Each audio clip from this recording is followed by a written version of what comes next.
Okay, Bruce, this is your second video lesson. In the first lesson, we were trying to get that shoulder a little more under the chin. I like the new setup. You got the head shoulder kind of like Nicholas and all. I think that's good. And if you remember right, there were two things that were restricting your backswing. One was the shoulder bumping into the chin, and the other was the knee was pointed out, almost would go out more towards the ball, more towards the target instead of the other knee. So, checking on this. This looks good here, but to me, maybe it has a glare, okay. To me, it looks like the club is moving quite a ways, and the shoulders aren't really activated. It almost seems like an independent move of the. See that? When the clubs move like 2 feet, and the shoulders have hardly moved. And in reality, it should be sort of like this, where that shoulder drives the backswing, and no independent movement of the arms or hands.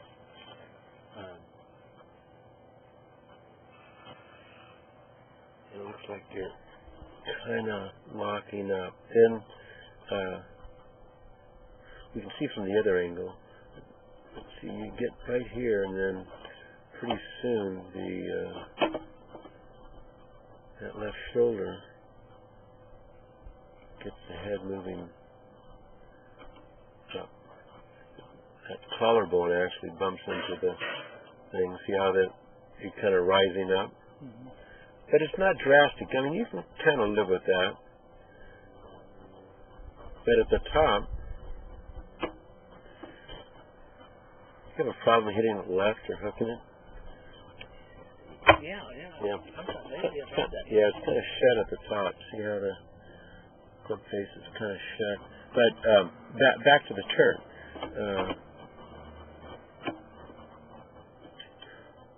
Let's see. What we're shooting for is let me bring up.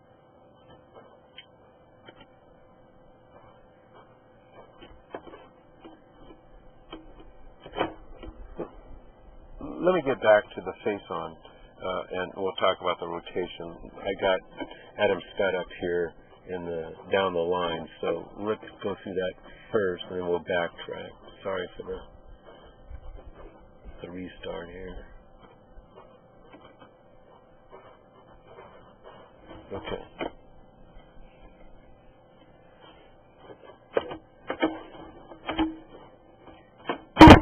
Chair behind my butt. Yeah, good. That's right. I'd forgotten that. Let me draw some lines here. So these are the plane lines. And again, it doesn't have to be precisely on one of the yellow lines, but the club has to remain parallel to them. And my recollection is that's the best part of your swing. You're all on plane. You have kind of this heave with the hands, kind of throwing them out a bit. That's not going to cause any great problems. And when it gets here, here's the face angle. Whoops. Here's the face angle. It's a blur, but trust me, it's there. In reality, we want to get it a little bit toe up at this point. Now, the problem that having it shut there indicates that we don't have quite enough forearm rotation. So we're kind of coming back like this instead of rotating. Okay. And then because it's shut, you're going to have to fight it being too steep. Now, it's perfect there, right on plane, but it's still a little shut. See how the face angle is out?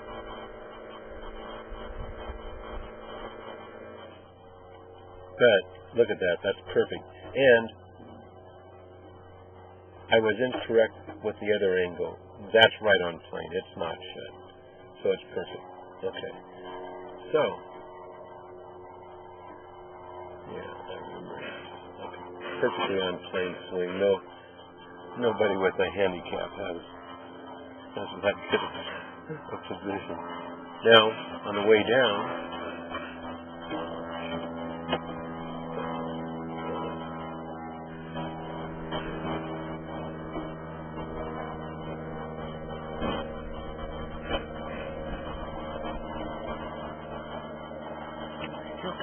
yeah, because you can see the general motion is your upper body is kind of standing up. And see this? See how it's kind of a lift? And see how your shoulder line is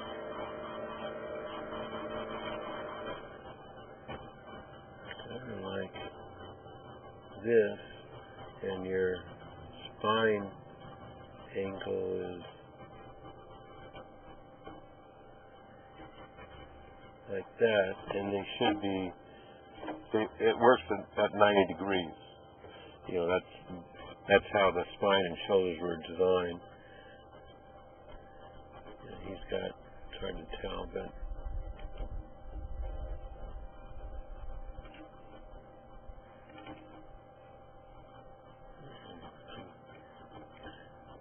yeah, you know, they all have very close to 90 degrees.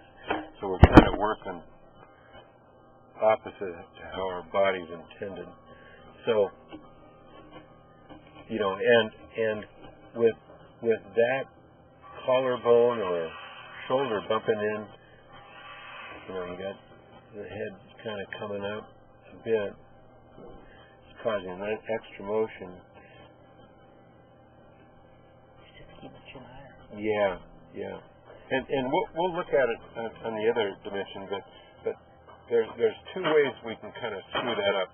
One way that most, like I have, the problem is my neck kind of sags, so it's like this. Okay. And the other way is even if your neck doesn't sag, we can screw it up by getting our chin in a way. So those are the two ways we can get our chin in the way. And most of us that worked on computers all our life, we have a tendency for it to sag, rounded shoulders and sagging. But we'll look at it in detail. So now, because it's hitting the chin and kind of coming out, you know, you got the belt to the ball.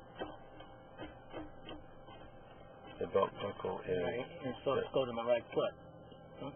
Yeah, actually, the belt buckle stays there, then goes towards the target. Okay. And when it goes from that red spot, the belt buckle is actually towards the ball, even on a backswing. That's why you have it's the same distance as this. You're 3 inches away from the back wall, and then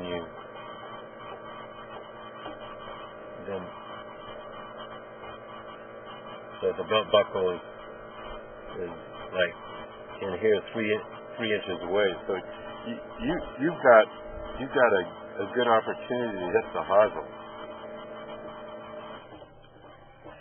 For a shank or something? Mm-hmm. Really? Yeah, because your body is here.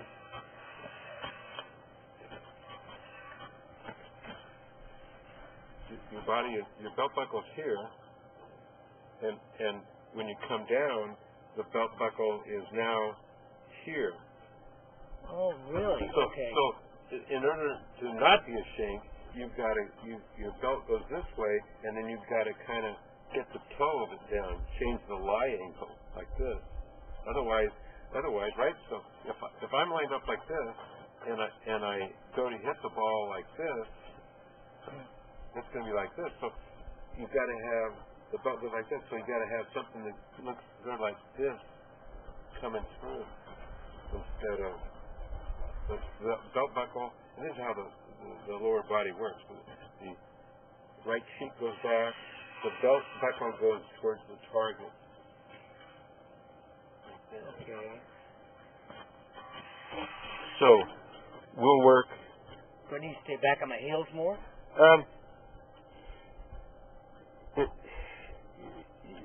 Well, let's see. That's a good question. Let's see where your weight distribution is. The weight distribution looks to me like it's, if anything, it's towards the heel, right? The middle of your body looks to be right in here. And, you know, ideally we want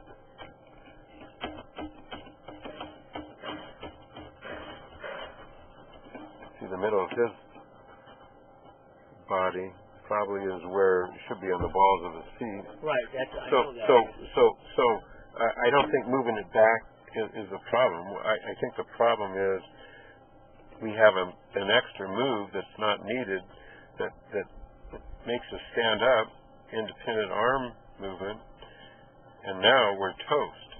And what makes it a bit worse is this left knee. And let me quickly get to the other dimension.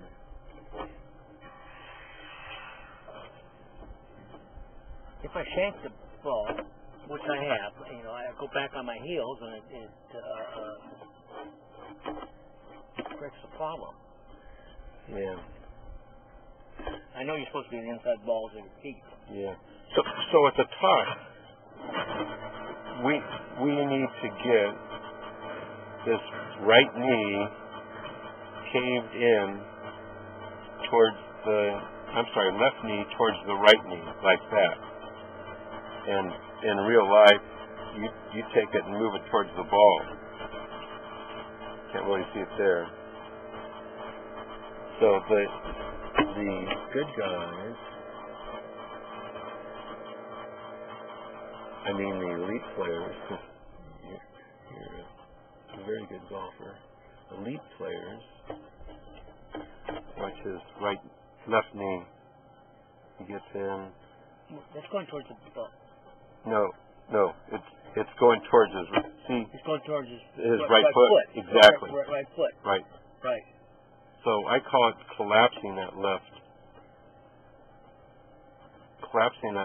knee. That allows you to get your right hip back against the back wall. See, the difference here is, your right knee actually is more pointed towards the ball. You know, it's coming out of the monitor, if you will, and out here. Now, when you're doing your arm rotation, it's collapsed fine. We put a ball down and we kind of lose track.